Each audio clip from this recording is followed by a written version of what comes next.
Culture en plus.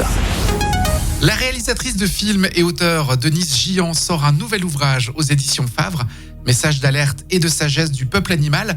On va parler de ces messages d'alerte avec Denise Gian qui est avec nous. Bonjour. Bonjour. Vous êtes déjà l'auteur notamment de L'au-delà sans peur, mais aussi de La voix de la tortue, pour ne citer que ces deux-là.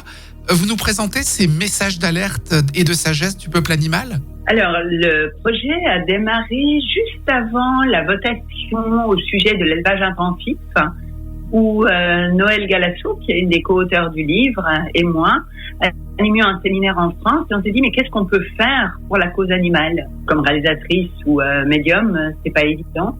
Et l'idée y est née de leur donner la parole en jeu, à la première personne.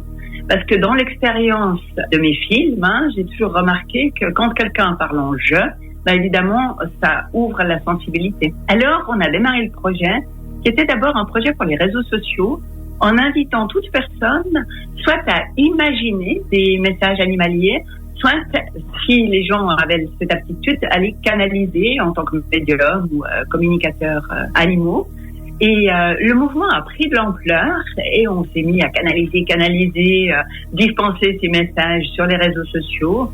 Et le dessinateur, peintre, artiste Daniel Galasso s'est pris au jeu et a trouvé nos messages formidables et a mis au point une technique qui lui permettait de dessiner aussi vite que nous canalisions les messages animaliers. Et alors, chaque message a été accompagné d'une œuvre.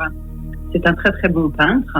Et tout d'abord, donc c'était vraiment un mouvement d'engagement pour la cause animale.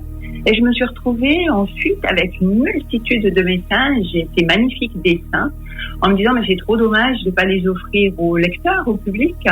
Et l'éditrice des éditions Favre, avec laquelle je travaille depuis longtemps, a été OK pour les publier. Mais qu'on comprenne bien, Denise Kikoujian, d'où arrivent ces messages ? Comment ils sont arrivés là ? Donc nous, on travaille aussi en médiumnité.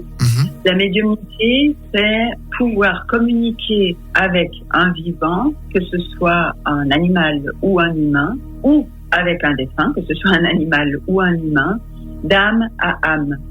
Ça veut dire qu'on entre dans une forme d'état de conscience modifié qui permet d'aller au-delà de la parole verbale, comme l'échange qu'on est en train d'avoir nous maintenant, pour aller percevoir en fait l'essence du message que la personne ou l'animal veut nous transmettre. Donc en fait, tout l'enjeu quand on canalise, que ce soit un humain ou un animal, c'est ensuite la mise en forme qui doit être le plus respectueuse possible, évidemment, de l'essence même du message. À qui s'adresse cet ouvrage, Denise Gian ? Alors je pensais l'adresser à des adultes. Et en fait, là il est en librairie depuis Noël, donc j'ai déjà des retours. Et en fait, je m'aperçois qu'il y a beaucoup de parents qui font choisir un animal au hasard ou par affection à un enfant et leur lisent le message dans la journée et souvent le soir avant de s'endormir. Donc ça s'adresse aussi à des enfants. Merci beaucoup Denise Gian d'avoir été avec nous au téléphone. Messages d'alerte et de sagesse du peuple animal, c'est un livre qui est paru aux éditions Favre. Merci. Merci à vous.